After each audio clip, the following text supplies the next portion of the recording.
खुलुमबाय लोगोफोर, गिबियावनो बयखौ बरायनानै लाग्रोबाय।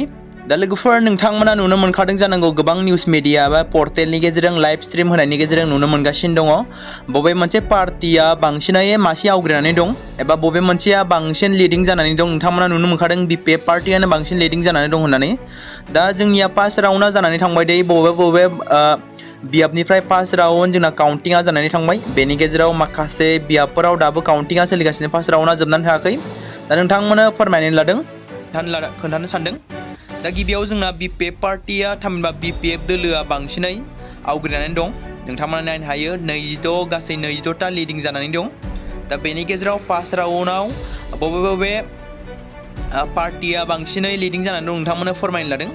दा गिबियावनो जोंना फार्स्ट राउन्ड 15 नं काजलगांव कन्स्टिटिउन्सि आरो UPPL नोंथांमोना नुखादों नङा होमबा लोगोफोर। दा नोंथांमोना खोन्थानो सानदों गासै जोंनिया बाक्सा जिल्लायाव गासै मोनब्रै गासै BPFआ आवग्रिनानै दं, लिडिं जानानै दं। उदालगुरियाव गासै UPPLआ मोननै, BPFआ मोनसेनि, BJPआ मोननै।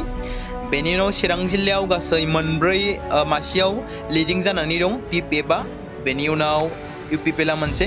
क'क्राझाराव गासै 8 बियाबाव लिडिं जानानै दं BPF पार्टिया। बेनि उनाव UPPLआ मोननै। दा बेनि गेजेराव नोंथांमोना आं फोरमायनो लादों दायो बबे सेथि राउन्डआव बबे पार्टिया बांसिन मासि आवग्रिनानै दं। दा नोंथांमोना भिडिअखौ नायलांबाय थाबानो जाबाय। दा जोंनिया फाइनाल रिजाल्टसिम माला सहैयो नोंथांमोना नेनानै थाबानो जाबाय।